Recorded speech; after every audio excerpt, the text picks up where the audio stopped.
Beli baju tak perlu ke Sumatera, karena di Air Putih ada penjualnya hebat. Kalau Air Putih mau sejahtera dan maju, tolong coblos nomor 4. Inilah visi misi saya.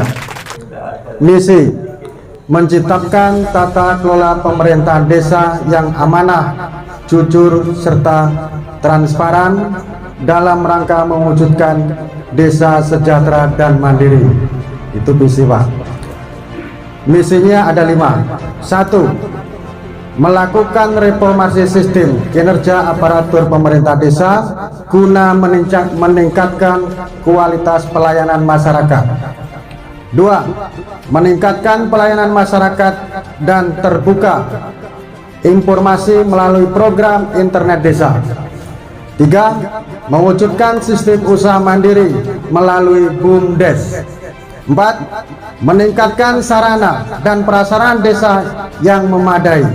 5. Menggali sumber-sumber pendapatan desa untuk meningkatkan perekonomian masyarakat desa.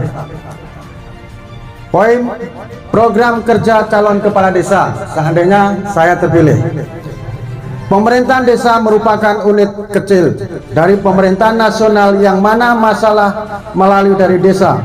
Untuk itu pemerintah desa harus jujur, profesional, amanah, ramah dalam memberikan pelayanan kepada masyarakat serta cepat, tegas dalam mengambil keputusan. Untuk menciptakan pemerintahan desa yang baik seperti tersebut di atas dilakukan beberapa hal. Poin pertama, A. Bidang pemerintahan. Pembenahan aparatur pemerintahan desa dengan sistem yang baik, transparan.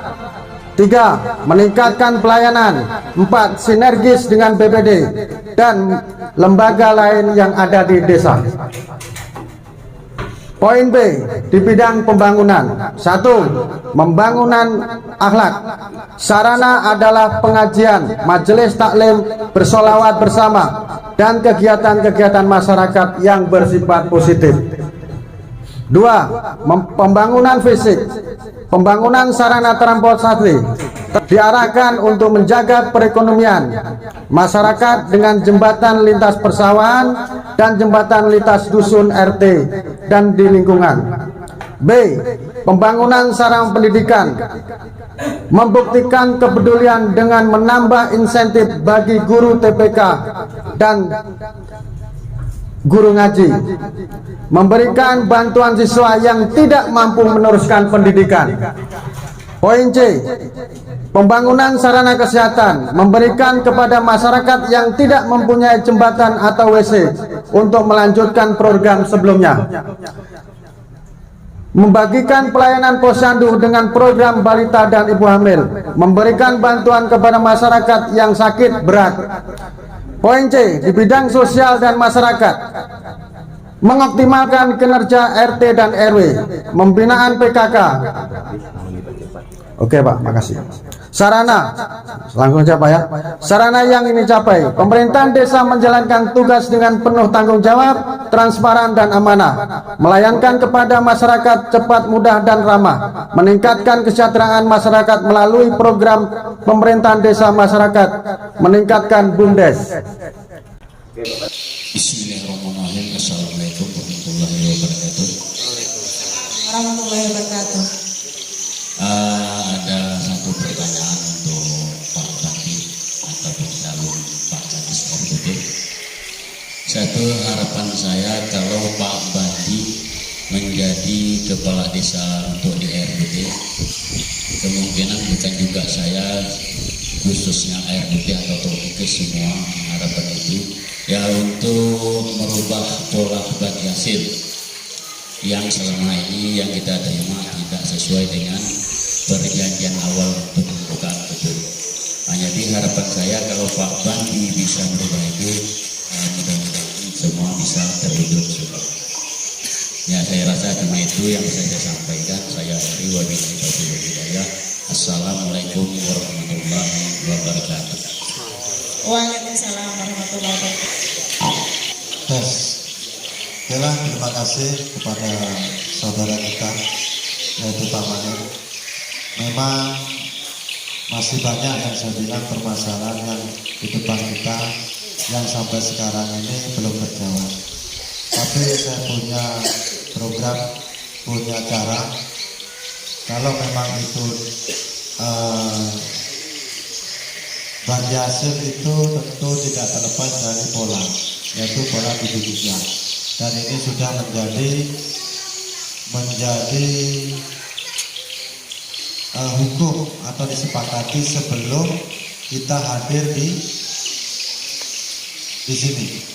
Akhirnya artinya itu jauh-jauh sebelum permasalahan ini terjadi, pola 73 itu tentu sudah disepakati.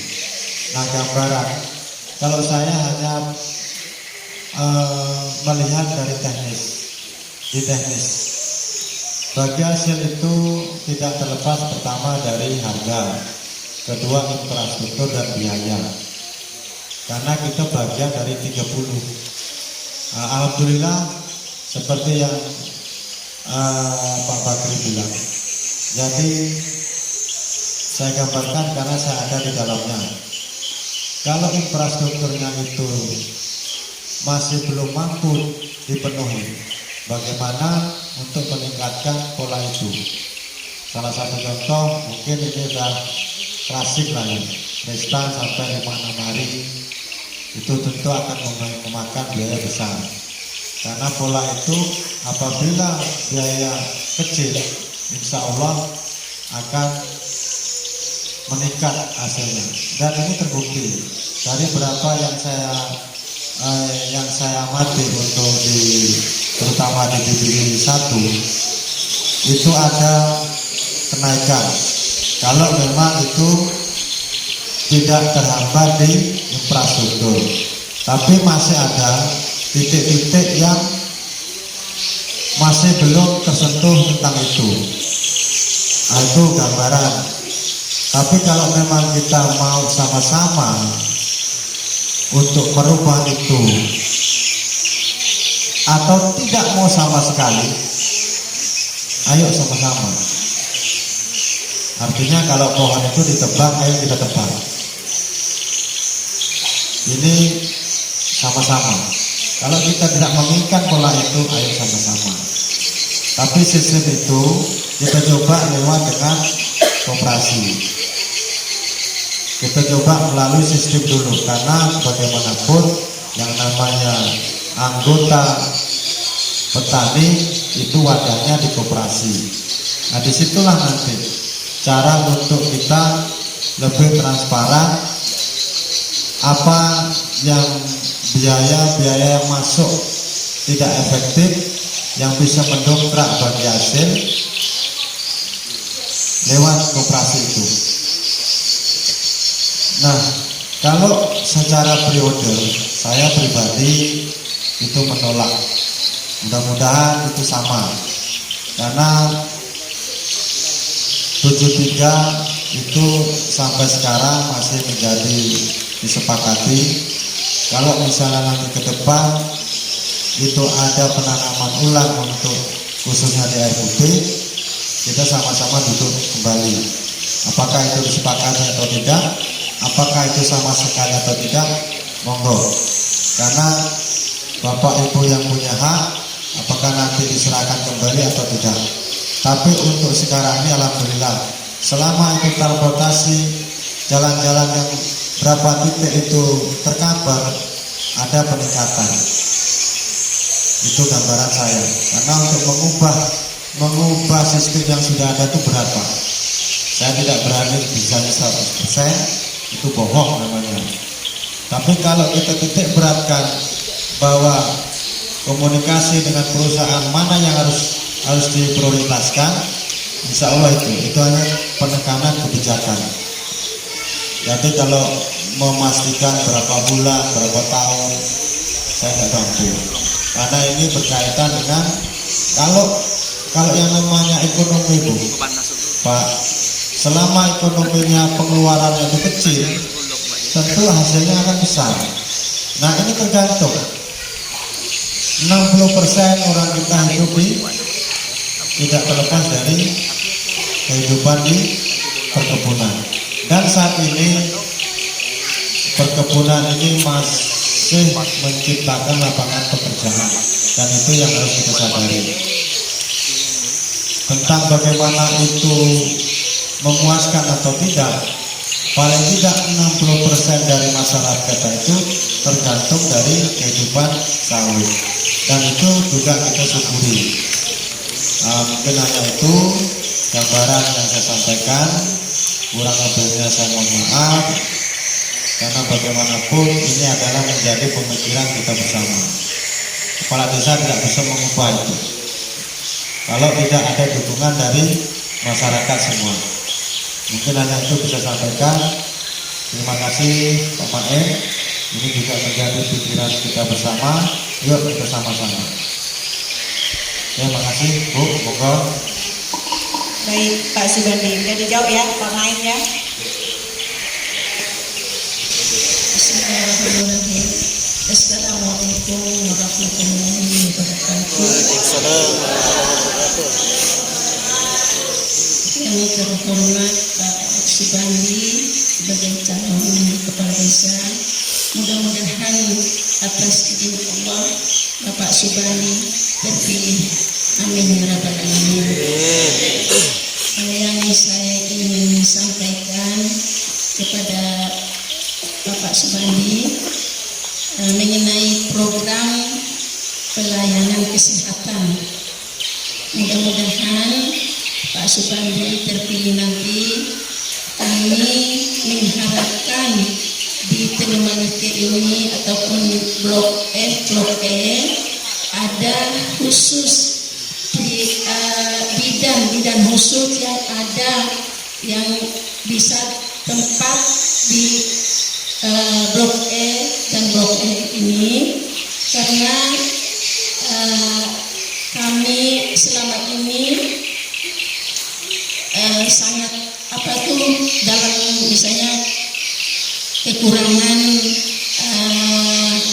obat, misalnya tidak sempat ke puskesmas, apalagi anak-anak kami misalnya ada sesuatu ataupun dalam sakit perut ataupun yang lain-lainnya.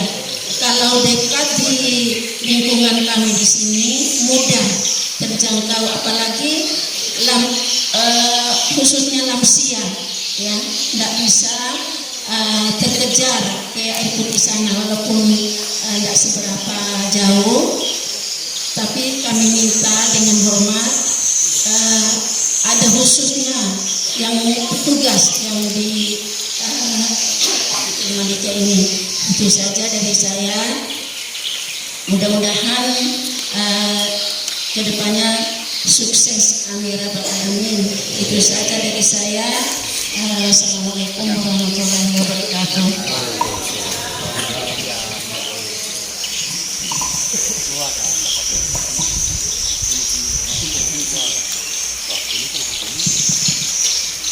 Terima kasih masukan dari ibunya. Mudah-mudahan ini menjadi PR besar untuk saya ke depan, lebih pada, kalau saya ini lebih pada kemanusiaan. Jadi mengenai, sebenarnya bukan hanya tentang kesehatan ini Bu, pelayanan kesehatan bukan hanya di Blok itu.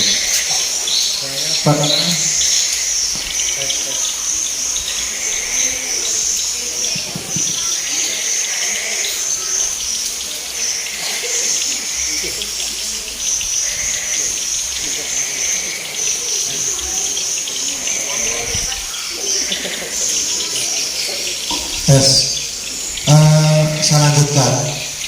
Nah ini diberatkan ya, saya lihat tentang kemanusiaan. Sama halnya yang ada di Desa Putih. Saya tidak tahu apakah puskesmas yang di Air Putih ini sudah layak menjadi pelayan yang baik atau belum. Tapi paling tidak saya lihat bahwa puskesmas yang di Air Putih itu sangatlah megah di antara puskesmas yang ada di desa-desa lain. Namun yang juga menjadi PR besar, insya Allah Bu, saya akan perjuangkan itu. Saya akan berusaha nanti membangun komunikasi di bidang kesehatan. Kalau menjadi itu prioritas untuk daerah kita, mengapa tidak? Karena itu juga yang diimpikan oleh masyarakat Telemanika. Namun yang dari besarnya, bagaimana saya insya Allah akan membangun komunikasi tentang di tingkat dinas kesehatan, puskesmas kita menjadi puskesmas yang rawat inap, insya Allah. Tapi dalam ini saya tidak berjanji, tapi saya sungguh-sungguh itu akan perjuangkan, karena saya pernah alami sakit luar biasa. Tentu ibu-ibu juga pernah alami. Kalau hanya bangunan semega itu hanya ditentukan dalam waktu 8 jam perawatan, atau yang biasa disebut rawat jalan, mengapa tidak kita tingkatkan menjadi rawat inap? Bahkan saya pernah protes itu waktu di kantor desa ataupun langsung ke sana tentang pelayanan itu. Tapi mereka mengacu pada peraturan bahwa kami ini Pak, prosedurnya bukan rawat inap tapi rawat jalan. Cuma saya segan, apakah yang namanya orang sakit itu perlu jadwal? Ya tak bisa lah Pak. Nah inilah, nah ini insya Allah Bu, itu menjadi bagian dari permasalahan. Mudah-mudahan saya akan membangun komunikasi di tingkat instansi itu, baik yang di Telemanika maupun yang di puskesmas, karena itu menjadi aset desa kita, karena tidak semua desa mendapatkan fasilitas yang semega itu. Bagaimana bangunan semega itu, di situ ada pegawainya, ada dokternya, dan fasilitas yang lain sangatlah memadai. Tapi masih berpedoman pada prosedur yang saya ulangi, rawat jalan. Bisa dirawat di luar jam, tapi malamnya suruh pulang lagi, hanya 1 jam. Lalu kan tidak manusiawi itu. Nah itulah, mungkin hanya itu Bu yang bisa saya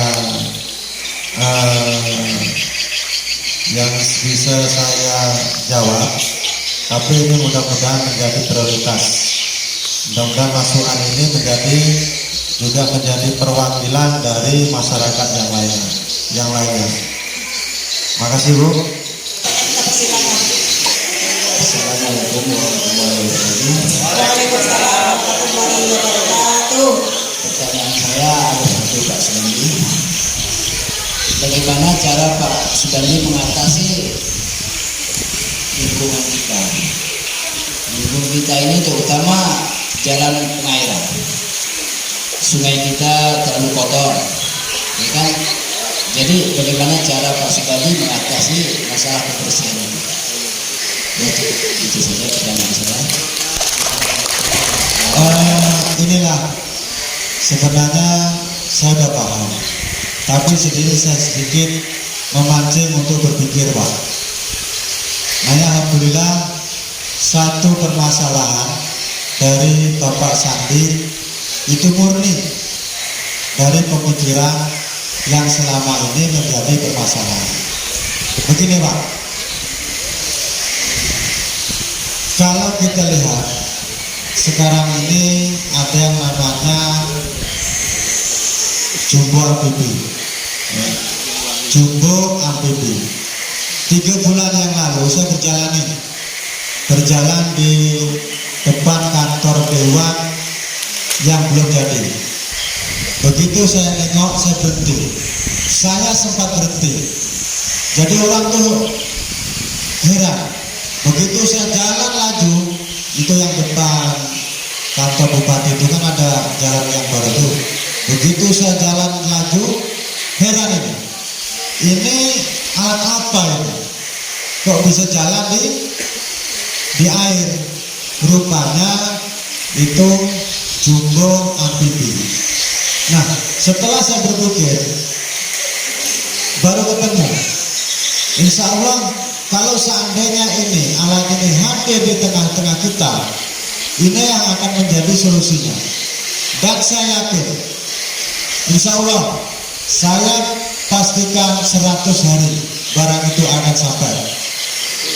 100 hari kerja, kalau saya terpilih, itu akan ada di RUT. Karena saya punya orang-orang hebat di atas. Insya Allah itu. Ibu-ibu generasi PKK, ya kan, bagaimana PKK itu lebih maju, kreatif, sampai ke tingkat kecamatan, kabupaten, harus. Nanti insya Allah komunikasi dengan Bu Kades kita itu, silakan dibina, dimarah tidak apa-apa, saya jelaskan, tapi dibalikan lagi, nanti marah lagi dibawa pulang susah ya. Nah, mungkin hanya itu Bu ya. Harapan kita bukan hanya di sektor sektor pembangunan, pemasaran, PKK juga menjadi prioritas karena dia adalah tolak ukur sebagai wanita-wanita hebat, wanita karir yang bisa menciptakan perekonomian rumah tangga. Terus satu lagi saya sampaikan, ada yang belum saya sampaikan, bahwa saat ini desa kita itu sudah menyandang desa mandiri. Desa mandiri ini berapa? Artinya di situ kepala desa itu harus mencari prioritas penghasilan untuk penghasilan desa itu sendiri. Itu. Nah, karena menyandang desa mandiri, tentu ada program utama. Apa program utama? Yaitu yang dinamakan keluarga marginal. Siapa keluarga marginal itu? Yaitu keluarga yang hidupnya kurang beruntung seperti kita. Dan alhamdulillah itu saya sudah lakukan, walaupun dengan kawan-kawan. Tapi nanti kita fokuskan. Siapa saya jelaskan program marginal itu, yaitu salah satu contoh dalam satu keluarga itu tidak punya keluarga, ada tak Bu? Atau Pak? Dalam satu keluarga tapi tidak punya keluarga.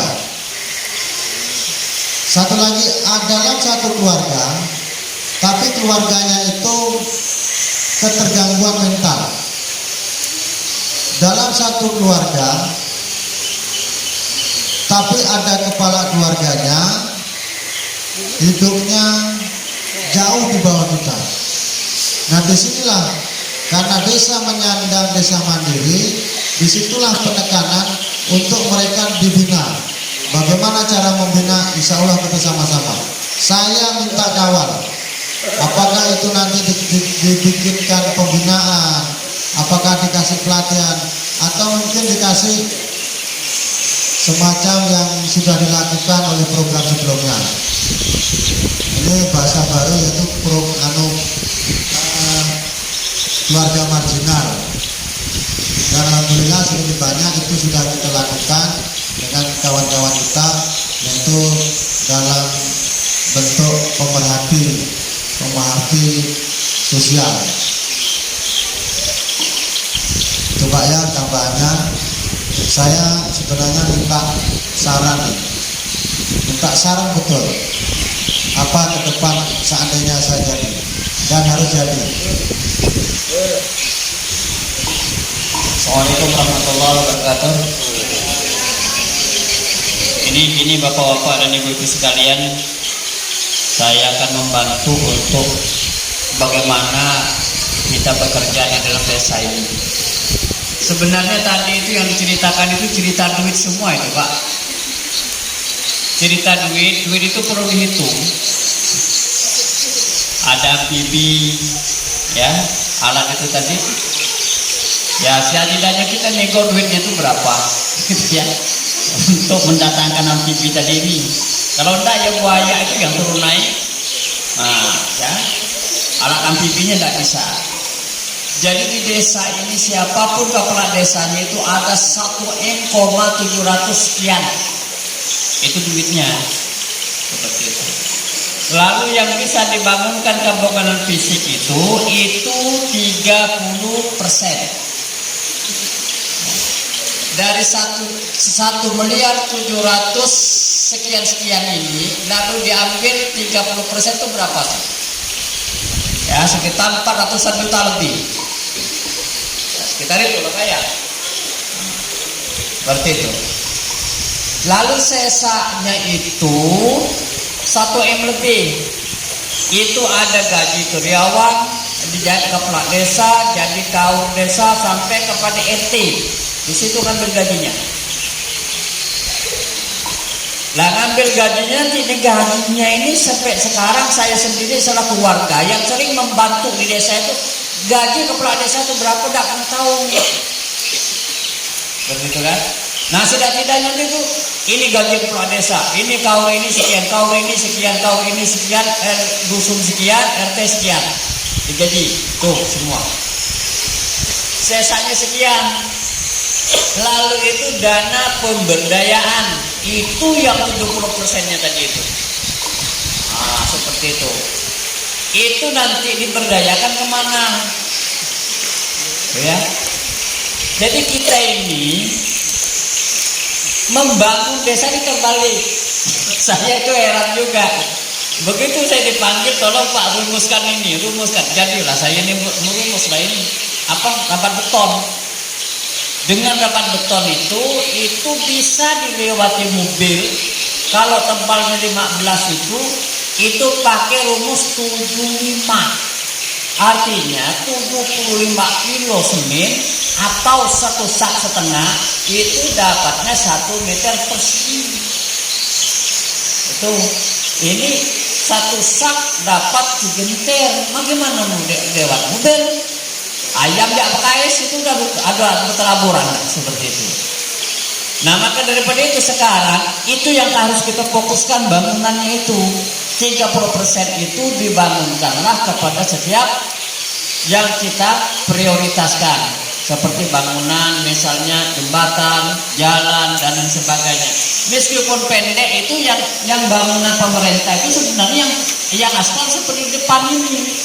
Begitu dihitung semuanya sudah ini jembatannya, ini jalannya, itu gagal. Lalu apa? Tanah merah katanya. Tanah merah terus beruntung orang blok F ini.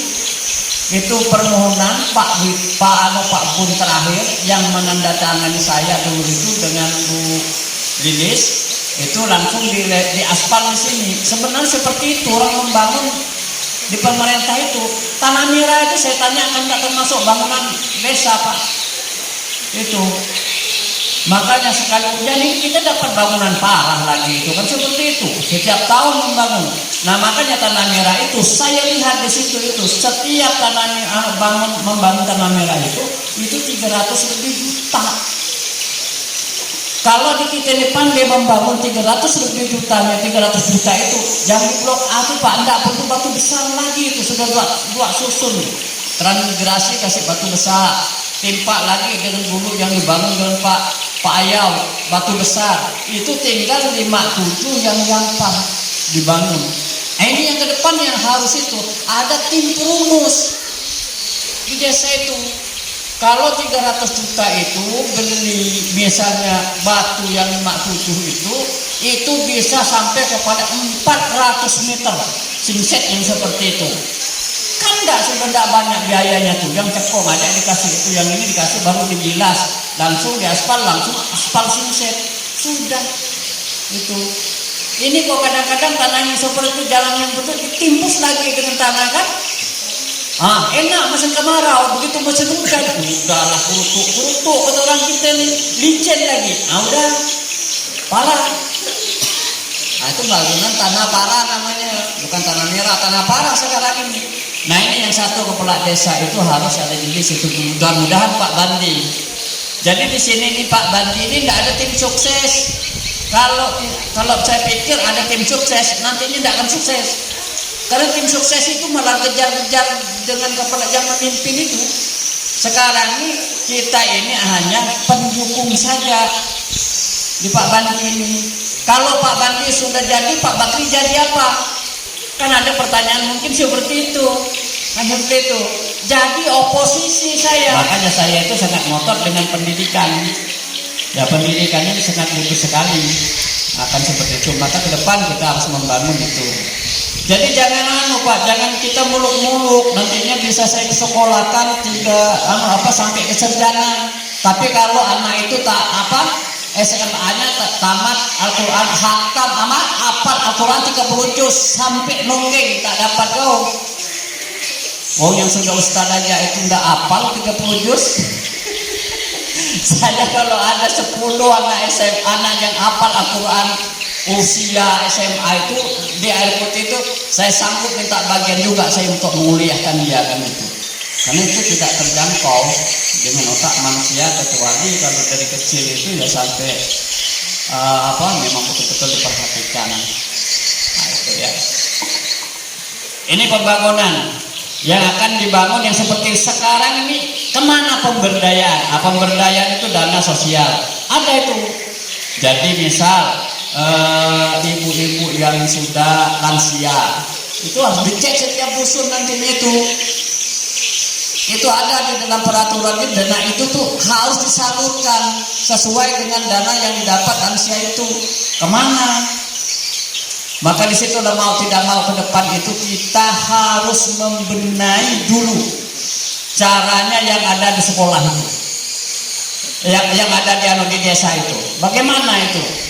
Harusnya dibereskan, harus betul transparan, ya, dapat dipertanggungjawabkan dan lain sebagainya. Karena saya itu di desa itu selama ini ya memang di desa tahu selama dulu itu cara kerjanya yang mungkin kurang kita teliti.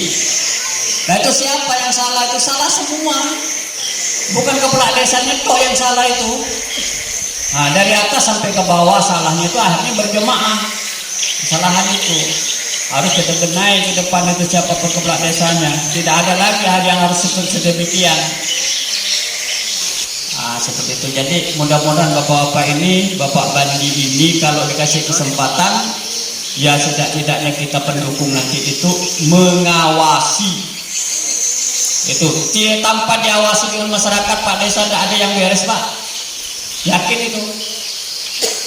Dari dusunnya sampai RT-nya sampai masyarakat biasa pun kalau ada bangunan tuh lihat bila dikerjakan tidak benar tegur cepat.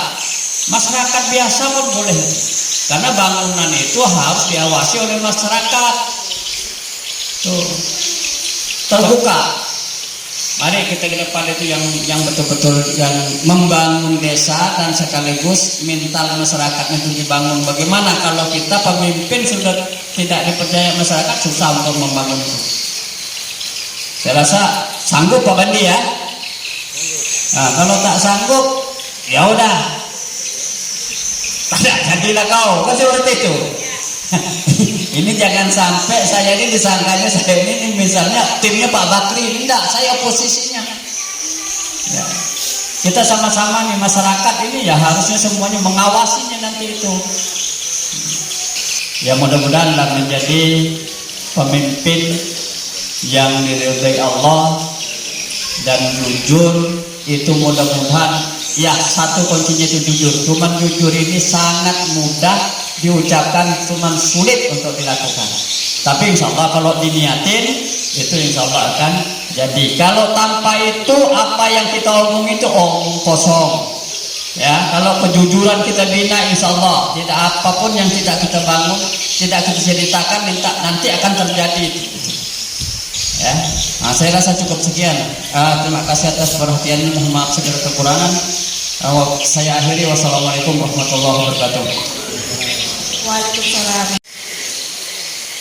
Baik, acara akan segera dimulai, bukan akan tetapi akan segera dimulai untuk acara pembukaan ialah kita mulai dengan membaca basmalah dan bersolawat. Bismillahirrahmanirrahim. Allahumma sholli ala sayyidina Muhammad. Baik, susunan acara akan saya bacakan. Satu, pembukaan. Yang kedua, kata sambutan dan doa yang akan disampaikan oleh Bapak Bakri. Yang ketiga, pemaparan visi dan misi oleh calon kades Bapak Sobandi, calon nomor urut 04. Yang keempat, penyampaian pendukung. Tetapi karena beliau tidak hadir, mungkin semuanya bisa menyampaikan masukan dan sarannya. Yang kelima, pemaparan oleh ibu-ibu bagi yang ingin menyampaikan apapun juga yang ingin disampaikan mengenai PKK dan juga yang lain-lainnya itu bisa. Insya Allah akan kita tampung. Yang keenam, saran dan masukan dari masyarakat setempat, khususnya Teluk Malika, umumnya untuk RPT. Yang ketujuh adalah penutup dan doa oleh Bapak Jemain. Baik, untuk segera dan mengingat waktu sudah malam, untuk acara selanjutnya ialah kata sambutan yang akan disampaikan oleh Bapak Bakri. Untuk waktu dan tempat kami persilakan. Kita mulai juga dengan doa ya, karena doa adalah dimulai dengan bismillah.